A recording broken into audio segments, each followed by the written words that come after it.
Bonjour petits et grands lecteurs, j'espère que vous allez bien. On se retrouve aujourd'hui pour un update lecture.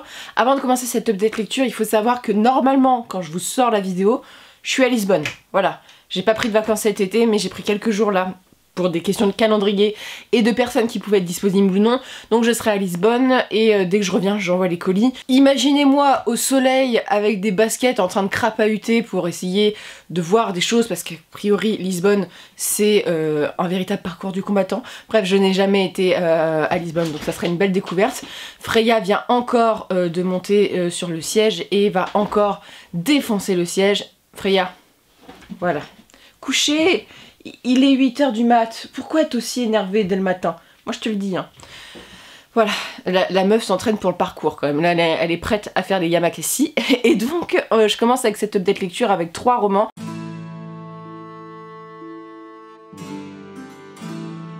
Cette année j'ai décidé de proposer par 3 parce que je trouvais que 4 ça faisait beaucoup d'informations. Je vais commencer par le roman de non-fiction que j'ai lu, que j'ai beaucoup aimé. C'est un genre que je connaissais pas sous cette forme-là, parce que moi j'ai l'habitude de voir ça plutôt en vidéo. Je vous présente Femmes criminelles de France, donc de Serge Cosseron et de Jean-Marc Loubier. Donc c'est chez Deboré, il me semble, dans leur collection Histoire et Documents. Donc c'est un regroupement historique d'affaires criminelles, de femmes criminelles qui ont perpétué des crimes en France. C'est un livre que j'ai bien aimé. Alors déjà, je dois placer que c'est un livre qui est vraiment fait pour les gens qui commencent. Donc pour moi, c'était super comme format. Mais si t'as l'habitude de lire ce genre de truc, je pense que c'est un peu trop survolé.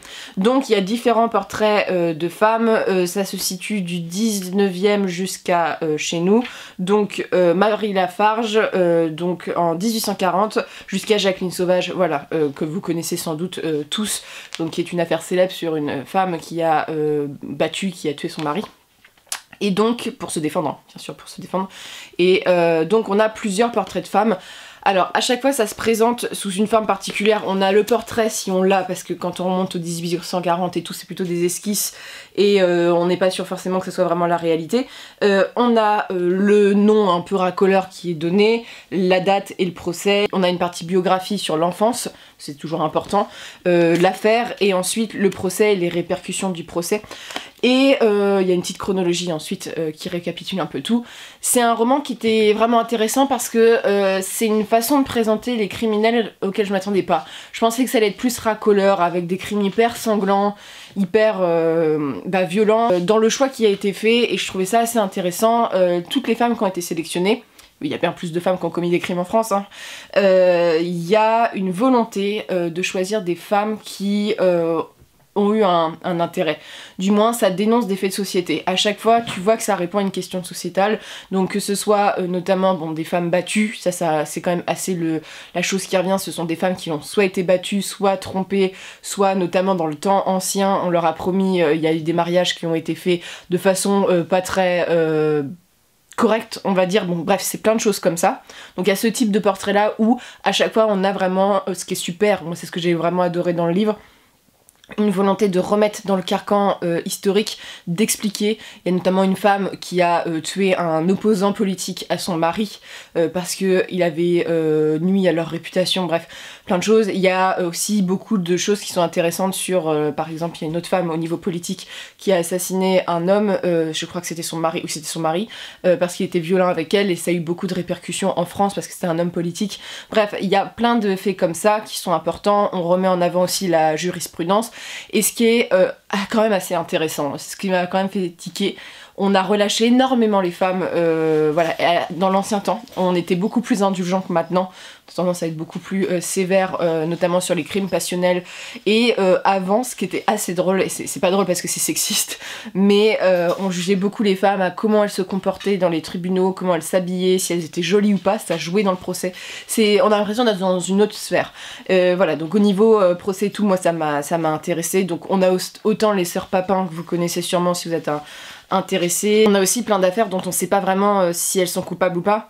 Voilà, c'est quand même des choses où, surtout dans le temps, on n'avait pas l'ADN, on n'avait pas ce genre de choses. On a aussi, comme criminels, des femmes qui ont procédé à des avortements alors que c'était interdit, voilà, parce que à l'époque c'était interdit. Donc c'est plein de façons de voir le crime et c'est ça qui était intéressant. Aussi des femmes qui sont horribles, hein. Il y a des portraits de femmes où c'est vraiment des criminels de sang-froid et tout. Il y a notamment un portrait, je ne connaissais pas du tout cette histoire-là et Franchement, c'est une femme qui a participé, qui est une grande sportive, qui est tombée, qui a retourné sa veste et qui a travaillé pour les Allemands pendant la Seconde Guerre mondiale, les Allemands qui étaient méchants, pas tous les Allemands, hein, les Allemands, je vais pas dire le mot parce que sinon je vais avoir des problèmes avec YouTube, vous savez.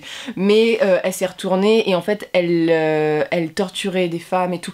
Bref, en plus c'est du côté de la Normandie, donc qu'elle a été tuée par la résistance. Et c'est quand même assez hallucinant, c'est des choses dont j'avais jamais entendu. Après je suis pas une spécialiste de la Seconde Guerre mondiale, mais pour le coup ça m'a un peu mis sur le cul certaines histoires.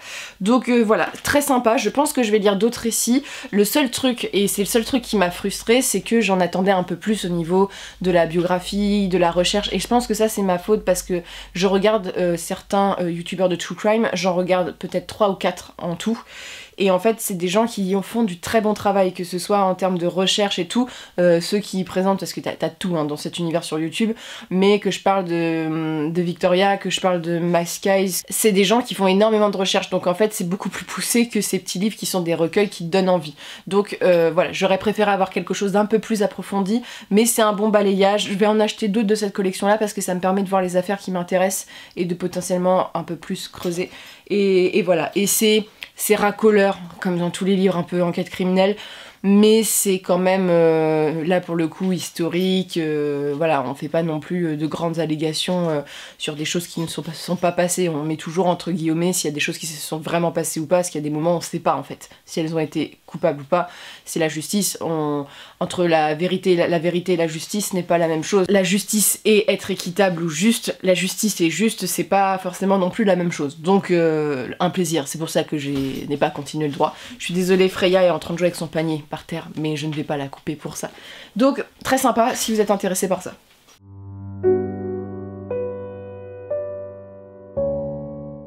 On va passer du côté de la fantasy avec pour l'instant de la young adult.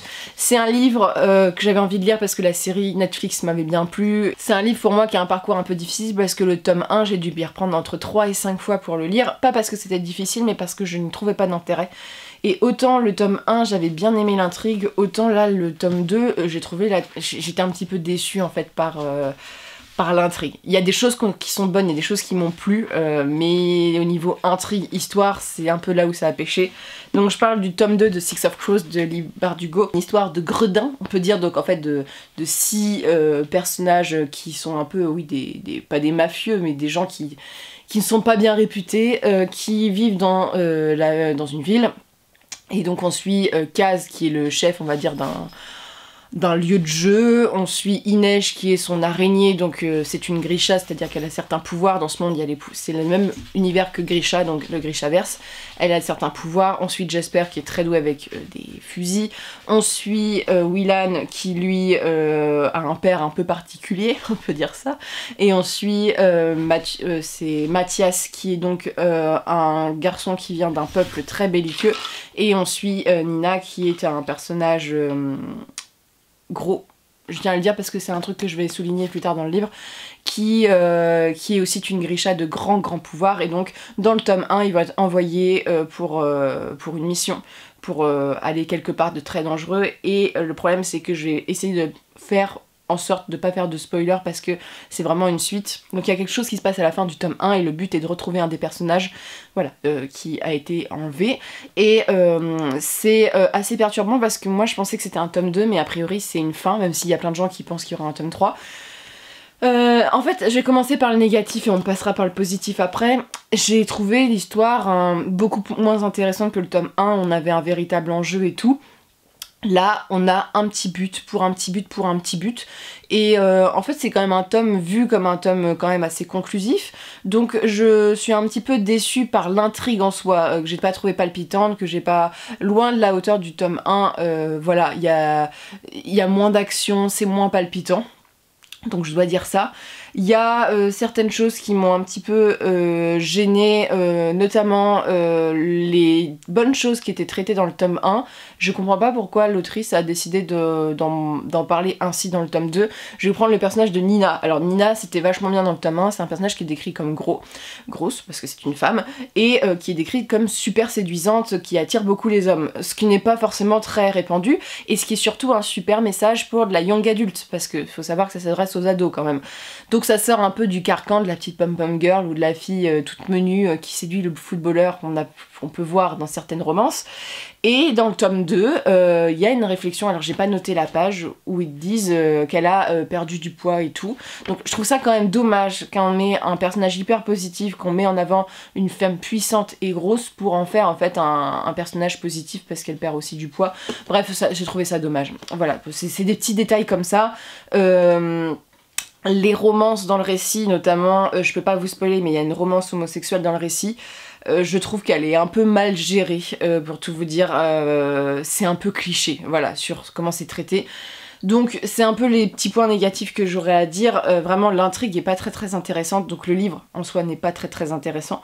Mais en positif, et c'est pour ça que j'ai bien... que ce livre c'est pas non plus un livre que je trouve immonde, parce que moi j'aime les personnages de Six of Crows, parce que je trouve que c'est vraiment des personnages qui sortent un peu de l'habituel dans les récits. C'est-à-dire que Kaz est vraiment un sociopathe, moi je l'adore, hein. J'adore les sociopathes, mais voilà, on a des personnages qui sont froids, on a des personnages qui répondent de questions qui sont religieux, bref, il y a plein de choses qui sortent un peu du contexte qu'on a habituel. C'est drôle, il y a des personnages qui sont frais, les personnages fonctionnent bien entre eux, ils sont des blagues, on voit que il y a vraiment, les personnages fonctionnent, ça c'est déjà un bon truc, ils sont attachants, tu as peur pour eux. Il y a aussi des retournements de situation, alors certes, souvent c'est très prévisible, mais il y a un retournement de situation. Alors peut-être que c'est moi qui n'étais pas vraiment concentrée dans la lecture, mais que j'ai pas prévu, il y a des moments c'est triste, c'est émouvant, bref, vous savez de quoi je parle si je vous l'avais lu, j'ai été un peu en mode non, pas ça. Donc voilà, tristesse, le livre est pas joyeux tout le temps, mais voilà, pour le coup on a des personnages qui sont gris, surtout Kaz, hein, qui décide de, lui s'en fout de sacrifier les gens, c'est son délire, mais bref, voilà, c'est plein de petits détails comme ça, notamment qui font la force du récit. J'ai trouvé la fin assez sympa. J'ai bien aimé comment ça se terminait. Pour beaucoup de personnages, j'ai trouvé ça touchant. On a beaucoup... les relations entre personnages sont vraiment très différentes les unes des autres, et je parle notamment de Kaz et d'un autre personnage, parce que je vais pas vous spoiler. J'ai trouvé que c'était vraiment très beau la façon dont c'était fait, et voilà, donc ça a plein de sujets sur la liberté, sur l'entrave, sur la pauvreté et tout, sur le risque, et aussi sur certaines, je dirais, pulsions, comme les pulsions des jeux, voilà, c'est quand même une maladie. Un peu déçue par l'intrigue, mais aime les personnages, donc pour moi ça serait sur un 10 sur 20, si je mettais une note, je mets jamais de... Mais c'est ça à la moyenne, parce que les personnages ont réussi à tenir le récit à flot, mais le récit en soi était pas... l'intrigue était un peu revue, et pas de la qualité du tome 1, je trouve, où l'intrigue était plus palpitante, il y avait des enjeux. Là, il y a des enjeux, mais moi j'ai été moins dedans, pour tout vous dire. Donc c'est peut-être aussi parce que je lis moins young adulte et que je me lasse plus de ça, c'est possible.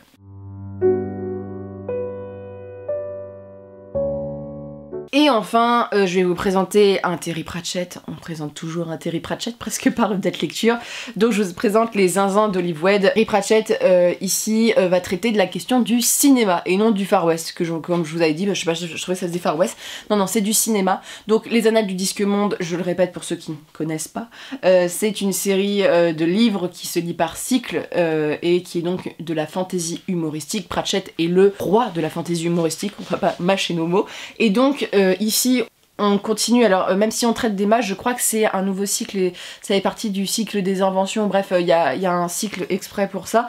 Donc on suit un jeune mage qui, donc les mages sont très spéciaux, comme c'est de l'humour, il y a beaucoup de cynisme, qui rentre à l'académie, ils y connaissent pas grand chose à la sexualité et tout, et qui est plutôt bon, et qui va être un peu racolé dans la rue pour devenir acteur, parce que le cinéma, il y a une invention qui vient d'être créée, et le cinéma va commencer à apparaître, et il va être, parce qu'il est beau gosse et tout, il va rentrer dedans, il va faire la rencontre de ce personnage féminin, et donc on a toute une critique notamment de l'âge d'or hollywoodien. Vous voyez bien que la nana ressemble quand même beaucoup à Marilyn Monroe, et ce qui va se passer, c'est que Olive Wed, donc c'est un espèce d'autre monde qui naît du cinéma va un peu se barrer en couille. Voilà. Donc on est vraiment, Hollywood c'est Hollywood, hein, pas chercher plus loin, mais c'est assez intéressant parce qu'on a vraiment, moi j'ai beaucoup aimé toute la critique sur le cinéma, l'âge d'or, j'ai bien aimé l'intrigue avec ce mage là paumé qui arrive, les mages qui sont en mode qu'est-ce que c'est que le cinéma et qu'est-ce que c'est que ça, il y a tout un côté magie et technologie, voilà, qu'on retrouve,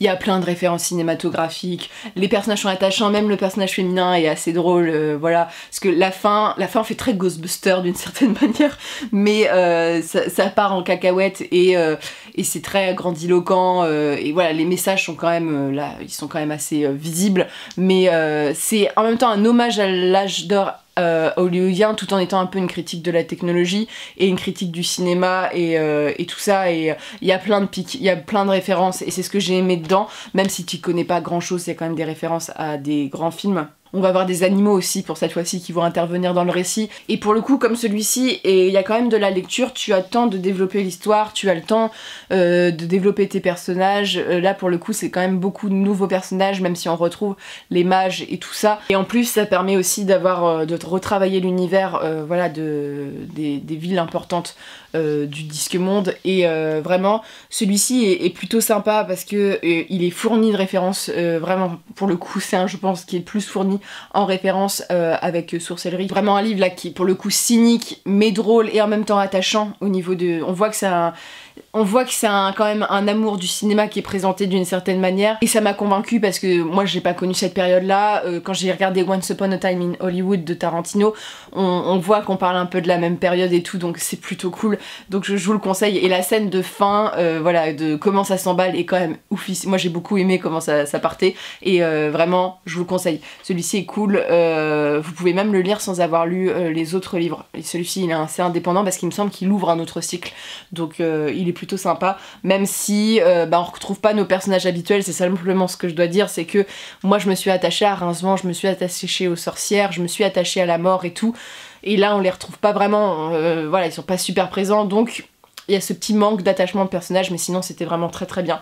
Donc de toute façon j'arrête pas de vous dire les annales du Disque Monde, celui-ci il est validé, pas dans mes préférés mais il fait partie des bons. C'est toujours un peu difficile de vous chroniquer Pratchett parce que c'est toujours une thématique, un livre, et pour le coup à part Eric et le premier, donc la 8e couleur, ils sont presque tous excellents, même si j'ai quand même pour l'instant une préférence pour le cycle de la mort et le cycle des sorcières, c'est quand même très bon. Et j'en ai relu un autre, j'ai lu le Faucheur que je vous présenterai la semaine prochaine, que j'ai adoré et dont je vais vous parler parce que celui-ci est très touchant, celui-ci fait partie du haut du panier comme on peut dire.